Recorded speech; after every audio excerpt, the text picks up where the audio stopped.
Hi everybody, welcome back to my channel. I want to start off with saying it's a new year and I hope that 2025 is going to be an amazing year for you.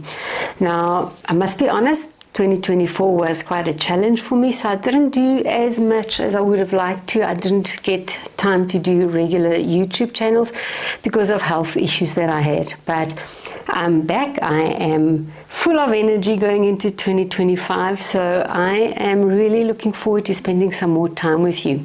Now, to kick off this year's video, I thought let's just go a step back again and let's have a look at the basics that you need to know. I've got a lot of new dressmakers that's been contacting me, and I thought let's just talk a bit about what you need to know if you are starting off with sewing your own clothes. So this is not going to be a regular tips and techniques video. I am really not going to be showing you all these sewing tips. This is really just to talk to you about what you need to know, what is important before you actually cut out that fabric, before you start sewing. Now, one of the things that I do want to mention here is that I am the distributor for Schufer Design's pattern fitting system, and I mainly design all my own patterns, but I also do work with commercial patterns, and I've got a lot of my customers that's still working with their commercial patterns. So I'm going to be touching on working with those commercial patterns for our new sewers. I know as a new sewer you are still a bit scared if we start talking about doing your own patterns, making your own patterns. So we want you to just ease into sewing your own garments. It's going to be a lovely journey for you. And if you know what you have to do, what you've got to look out for, it's going to make it so much easier. Now, first off, because I said we're talking about commercial patterns, I think the first thing that I do have to mention is that you are working with your body measurements, and what we have on this McCall's patterns, for instance, all these commercial pattern companies are working with standard body measurements. So you're going to find more or less where you fall in that size. But remember, because of how they draft the pattern being standard body measurements, it's not to say it's going to fit you. So you've got to start learning how to fit yourself when you are sewing your garments.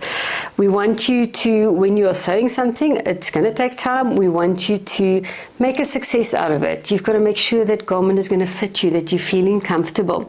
So start looking at online. There's lots of information on YouTube. If you Google it, there's a lot of information on fitting yourself to make sure that pattern is going to fit your body. And then I also want to recommend that you do invest in a good fitting book.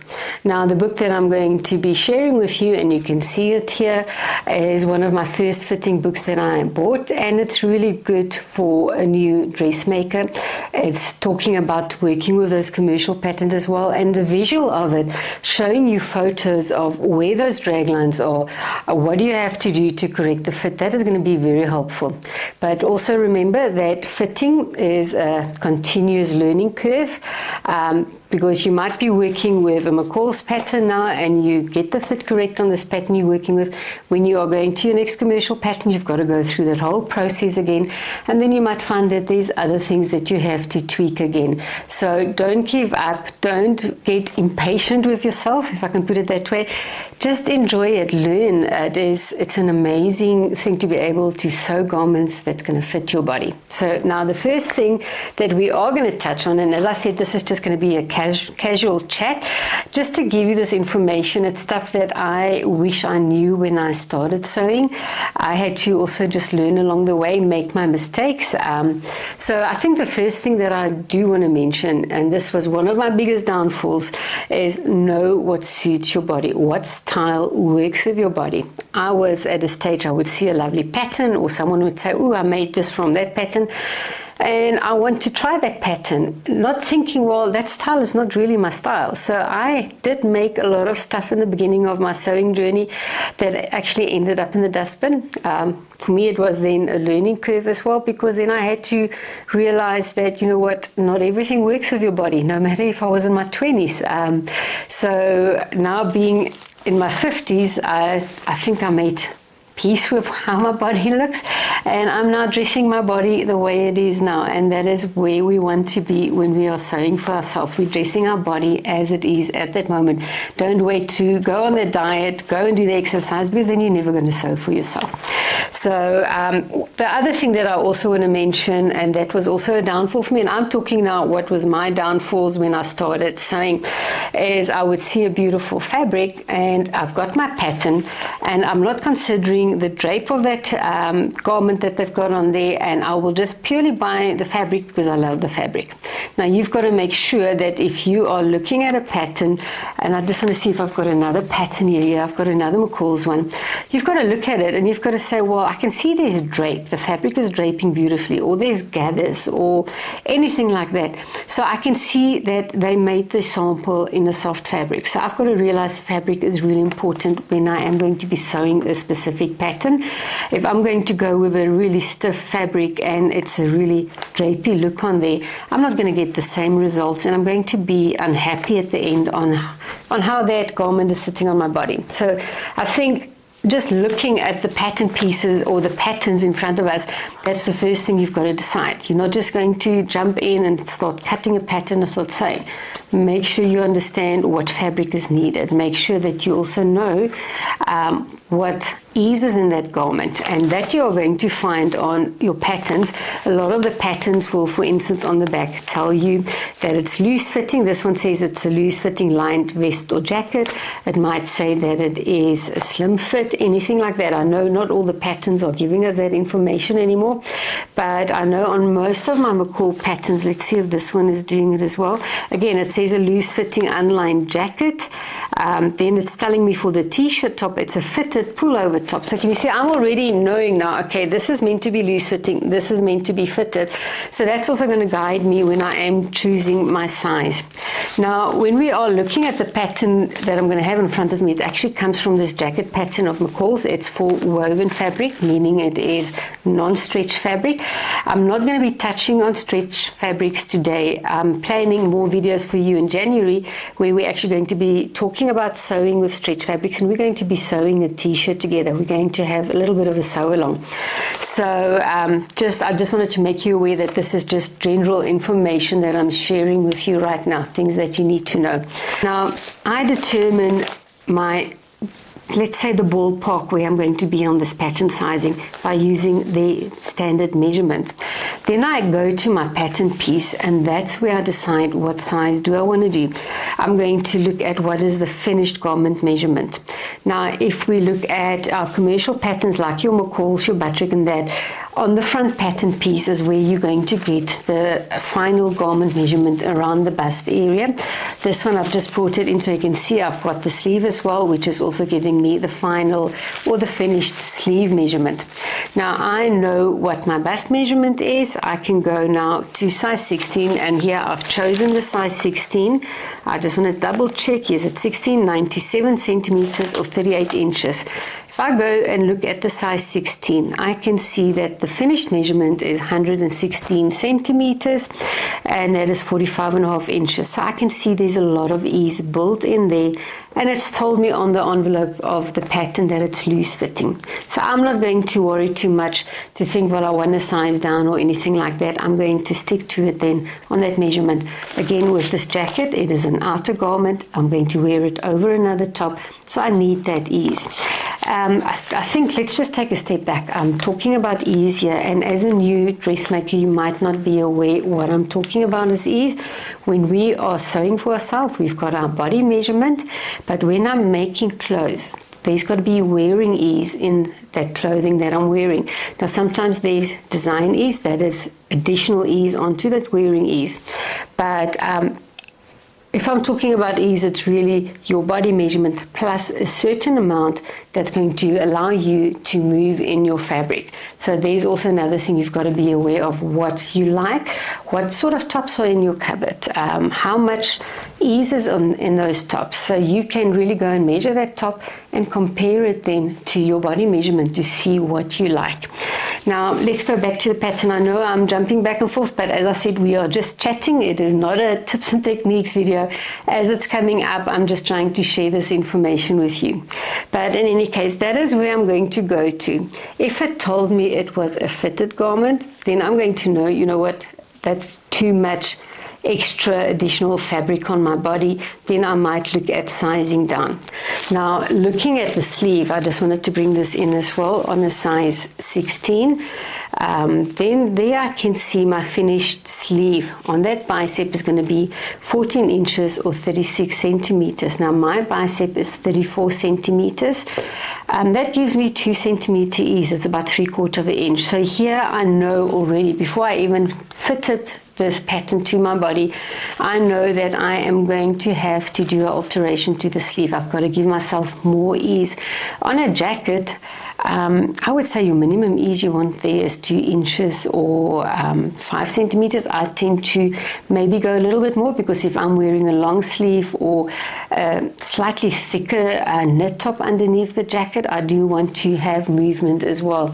So this is also another one that I always zoom into, is to go and look at what that garment tells me, what that sleeve is going to measure once I've sewn it. Remember, on your patterns you've got already built-in seam allowance, so this is basically finished measurement after it's been sewn. It's not going and measuring from my size 16 to my size 16 over there. I've got to realize I've got 1.5 centimeters or 5/8 of an inch seam allowance there, and on that side then you will have to go and actually just draw a stitching line for yourself using the recommended seam allowance that you've got with your pattern. So I think that was, for me, even before you start cutting out, doing anything, that's what you've got to now decide what you're going to do, or what size you want. Now the next thing that we are going to do is we are going to look at our grain line, and here again this grain line is going to guide you on how to put the pattern piece on your fabric, so that you're cutting it out correctly. If you're not using that grain line and you just go place your pattern to try and get out or save, let's say, save fabric, you might not be on grain, and that's going to be a big problem for you if you go and wash that garment and you are going to wear it again. You're going to find that the seams are twisting around your body. I'm sure you've bought a pants before where that side seam going down to your ankle is actually twisting maybe a little bit to the front, or you've bought a t-shirt maybe in a shop and the side seam, once you've washed it, actually twists around your body, and no matter how much you're trying to actually move it back, it is going to keep on twisting. So grain lines, very important. Now when we are placing our pattern, our grain line is going to guide us so that we know that when we measure from our grain line, let's say to that fold, or even if it's your selvage, and I measure from there to there, that I am going to get the same measurement. So let's just go and do this. I'm just going to demonstrate this for you. So if I measure from there to there, and I'm going to work mine so that I'm basically on 16 centimeters. So I can see I'm 16 centimeters on that area, and then I'm going to go and measure, and I'm actually very close. I've just got to move it that little bit more, and I'm 16 centimeters. Let's just put another weight. I've got these really heavy metal pieces, and then I've got the So Easy, which is also a really lovely fabric weight. I don't work with pins when I'm working. When I've got these weights, I can just push it down. It goes through my paper and it holds it in that fabric section over there. So let's just go double check again. Grain line is 16 centimeters, 16 centimeters. So now I know my pattern piece is lying correctly on my fabric. I can just go and I can go and cut it out. Now there's one more thing that we've got on this pattern that is really important, and that is called notches. If you are looking at my pattern pieces that I do have in front of me, you can see I've got these little triangles over here. We do have some circle markings on the pattern as well. You'll see it's on my front pattern pieces as well. Now this is really important that you actually transfer these markings onto your pattern. This is going to guide you when you are going to sew those pattern pieces together. It's going to let you match those seams perfectly. So if I look at my sleeve, for instance, you're going to see that we do have a single notch on these ones. You can see I've got a double notch there. I've got 2 of those triangles. I've got a single notch over there. And this is also going to guide me then so that I know the pattern that I'm working with. What is the back part of the pattern, what is the front part of the pattern. So many times if you don't have these markings on, you might put the sleeve in incorrectly, that the back is maybe to the front part of your top. There's so many things that can go wrong if you don't do your notches. For instance, on necklines as well, those notches are going to help you when you're doing your facings, or when you've got to make sure you're sewing that collar on correctly onto that top that you are making, for instance. So don't skip this. Go and mark it before you actually take the pattern piece off your fabric. You can mark it with an air erasable pen. We've got our water erasable pen as well. We've even got the friction pens that with heat it's going to also disappear. And then sometimes what I do if I work with my fabrics, I'll go and I'll just nip in a little bit on that area with a small scissors. Don't nip in too far in, because then you're weakening the fabric, and we don't want that. It is literally, if I'm working with 1.5 seam allowance, which is 5/8 of an inch, then I tend to maybe do about a 1/2 centimeter. It's just short of a 1/4 inch, just to mark those areas for myself. And take the time. If there's a double notch, mark that double notch. You are going to need it. I just wanted to show you also here. Here's another thing we said. We've got these little circles over here. Now this is a woven pattern, so these little circles that I'm seeing there, that is going to then tell me that in this area is where I'm going to ease in the cap. When we are working with sleeves and our tops, the armhole is a little smaller than what this cap line is, and we've got to actually now do a little bit of a gathering stitch so that we can ease in the cap so it fits into the armhole of our top we're sewing. So these are my guides on where I want to ease it in. If you don't have those guides, you might decide to ease in from there to there, and it might create a little bit of a fitting issue for you at the end of the day as well. If you look at my center of my cap, there you're also going to now see this bigger circle over there, and that is then telling me this is the section, if I've marked it on my fabric, where I'm going to line up that sleeve cap with the shoulder seam of my bodice that I'm working with. And I'm just noticing here now as well on the pattern itself, it's also saying ease, so it's telling me that this is going to be eased in. So make sure that any notches you have, you're going to place on your fabric. All right, so we've covered a couple of things now already that you need to be aware of before you even go and start cutting out the fabric. So let's move on now to the next step. You've cut out your fabric. Then your first step I want you to go and do there, if you are working with a bodice, I want you to go and stay stitch the neckline. Now, looking at what I have in front of me, I do have the instruction sheet here, and I've done just a little bit of a sample to show you the stay stitching. But on the instruction leaflet that you do get with your pattern, go and look at the information that's there. I always zoom in and make sure that I know what seam allowance I'm going to be working with, and that will usually be in the first section. I think let's just see where it's on the pattern. That will give me the information here. Guys, let's just quickly have a look. To seam allowance, it's telling me 5/8 or 1.5 centimeter seam allowance.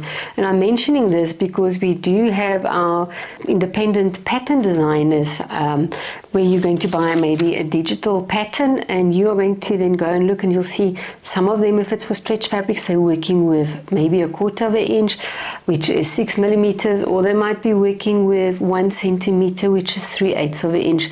So please be aware that you are looking at what that seam allowance is for that pattern you're working with. If you don't use the right seam allowance, you're going to have a problem with the fit of the garment on your body as well. Once you've cut out your fabric, remember you've got a full bodice or jacket or dress or anything like that. It might be a softer fabric than what I'm working with. I've got quite a firm woven fabric here. And as you're handling it and you're lifting it up, and we've got that weight dragging it down, and you go and fit it on quickly to see how it's fitting your body after you've sewn some seams, you can go and stretch out that neck curve, and that can be quite a bit of a problem, especially if there's a collar that's got to be sewn onto it. Then that collar is not going to fit in there anymore, or even your facings, and it might just be that it's stretched so much that it's gaping on the neck. So please make sure that on that neck curve, you do go and stabilize it, and that is what we're going to do with a stay stitch. Now, it might have other sections on that pattern that tells you to go and stabilize. It might be shoulder seams that you've got to stabilize, especially if you're working with maybe a stretch woven. There's a bit of a give in that fabric, so make sure that you are treating your fabric so that you know you're not going to have it grow on you. Now, stay stitching, if we look at it, is really just a straight stitch that I've sewn on that neck curve, and I've used my regular stitch length, and that is just, I want to say, supporting that fabric. It's just holding it in place so that if I'm working with it and I'm pulling my fabric and doing all sorts of things, that area where we are going to be stitching the other pattern piece onto is not stretching out. Now remember, when we are working again with this fabric, which is a non-stretch, it's a woven, like I mentioned, we do have our grain and we've got the cross grain. On that grain and cross grain, I've got a very stable piece of fabric. It's not going to really give. Now, if we're looking on the neck curve, as soon as I'm going on a curve, and that is basically almost like some areas is going to be 45 degrees, which is our bias line that we have, I'm actually having an area where it is weaker. And if I'm going to pick it up, and I just want to show you now, and I'm going to specifically be pulling on that edge where I haven't gone and stabilized it, when I am pulling on there, I'm getting some give. Now, with a viscose or any soft fabrics, I'm going to get a lot more give on this area. It's actually going to really distort this if I was pulling it. But this is quite stable. It's quite a stable cotton that I have here, but I can still feel it giving on that area. And when I'm going to put it down, I just wanted to show you, look at what's happening on that edge, how it's stretched out. Now imagine if I haven't done any supporting stitch there and this whole neckline is stretching out, I'm going to have a neckline that's going to be too big for my final or my finished garment. So don't skip this section. Please go make sure that you are stabilizing it. Then what I've done here, and I just wanted to show you this as well, I do like to work with edge tape as well sometimes on my fabrics, instead of doing my stay stitch. Now, edge tape is a fusible tape. You get it in white and black. I've got the black here because the black shows up on the white so you can see what I'm doing. So this one I've got here is 1 centimeter or 3/8 of an inch, and for me that is the widest I will go when I'm working with my edge tape, because my seam allowance is 1.5 or 5/8 of an inch. So I've got this area where I can place this and it's stabilizing that area. I tend to, when I am working with white on white, I'll make sure that this edge that I do have here, I basically put it almost where I've got my stitching line, which will be my 5/8 of an inch. Sometimes, depending on the fabric, I might just go slightly past my seam stitching line that I will have, and I'm really just catching this into my stitching as well. Again, it's supporting my fabric for me on that area. Now, when I do work with this tape as well, when I'm getting to that curve, I do go and I just nip it in a little bit on that area, so that the top section here I can almost overlap it as I am going around the curve. I don't nip it on this bottom section, because then again I'm losing stability on this area where I do need the support when I'm going to be sewing. So that is basically what I do, and I'll just go and press it in place. So my edge tape, again, is something I might use on my shoulders, my necklines, anywhere that it's telling me that I'm going to need to stabilize the fabric. So please make sure that you don't skip your stay stitching step. Now, with the stay stitching, I've just touched on stabilizing certain areas of your pattern pieces. So from there, we're actually now moving on to fusible interfacing. Now, fusible interfacing is going to be for certain pattern pieces like your waistbands. It's going to be for facings, for collars, for cuffs, even the front placket of a shirt, anywhere where we need to stabilize the fabric. Now, it's really important to realize that we are working we are making clothing, we're working with fabric. So if I'm working with a fusible interfacing, I want a fabric fusible interfacing as well. I don't want a paper fusible interfacing. And I think one of the biggest mistakes or the biggest things that happen when you are new to sewing, you are not, or new to dressmaking, you're not always so sure what fusible interfacing to get. So please, if they want to sell you a paper fusible interfacing, then you are going to say no, you want that fabric one. Remember, my garment is going to go through the wash, through the tumble dryer, I'm wearing it, and I want to make sure that my fusible interfacing is going to last as long as what that garment is going to last. That paper fusible has really got its place. It's going to be perfect for craft projects, for making your handbags, anything craft related. But when it gets to clothing, from the start, try and use a fabric fusible interfacing. Now, the other thing that you've also got to consider with your fusible interfacing is for what fabric are you going to be buying that fusible interfacing? Is it going to be for a soft drapey fabric, like the fabric that I have in front of me? And you can see with this fabric, as soon as I just let it hang, can you see how it almost just folds in on itself? It's got a soft drape. So then I know I want a soft fusible interfacing. If I'm going to be working with a stiffer fabric, look at this one, it's not even folding in on itself. I can even hold it like that. It is quite a firm fabric. Then I know I will want a medium weight or a heavier fusible interfacing. Now I'm going to show you my fusibles that I do work with. I'm going to be honest, I'm not a big fan of that really super stiff fusible interfacing. I tend to go more the lightweight. I've got one for stretch fabrics and I've got a medium weight that I work, which is good for me for my waistbands as well. So you're going to have about 2 or 3 different fusible interfacings so that you can work with your different fabrics. Now, if you look at the first one I'm going to show you, and I'm going to come in close, look how sheer this one is. It is a beautiful soft fusible. This works perfect for me on my soft fabrics, my viscose, or even softer fabric than that. It's just a beautiful soft one. It bonds beautifully to the fabric. And then when I'm wearing the top, I'm not going to have the soft drapey top on my body, and then we've got this one section where it's actually stiff. You can actually see it if the fusible is not correct. So it's going to hang the same way as what my fabric is going to hang on my body. It's stabilizing that area, but it's not stiffening that area for me. So for me, there's a difference. Am I stabilizing, or am I going to make my fabric stiff on that area? So that is the one that I use. Then I do have another one. It's just for slightly firmer, and I do like to use this one for my linens and my cottons. But again, if you look at it, and I'm going to hold it up, can you see it's still a soft fusible interfacing? So this one is also one of my favorites that I do tend to work with. Then this one I have here is more my medium weight. It is stiffer, and let's just pick up a little section there if I'm holding it. Can you see again, it's not the same drape. Where's my other piece? It's not the same as this one. With this one, can you see it wants to almost fold in on itself? This one is just a lot stiffer than this, but again, not that hard fusible. It's more of a medium weight, and again, I do like this for my waistbands.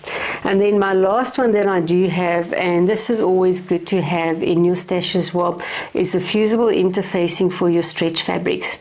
When I'm working with my stretch fabrics, I like to put it in the hem, so it's stabilizing that hem for me on the soft stretch fabric, but it's still giving and stretching with the fabric when I'm putting it onto my body when I'm moving. And this is the one that I'm going to show you here. Again, you can see a beautiful soft one. If I pick it up, look how it just drapes in on itself, but I've got stretch. Look at this. Look at the amount of stretch that I do have here. So this is one that I use all the time. And I have worked with really soft viscose or rayons that I have used this as well. And it bonds perfectly, and it just keeps that soft hang of the fabric as well. Now the fusibles come in black and white. So I have these in my black, in my white, in black and in white.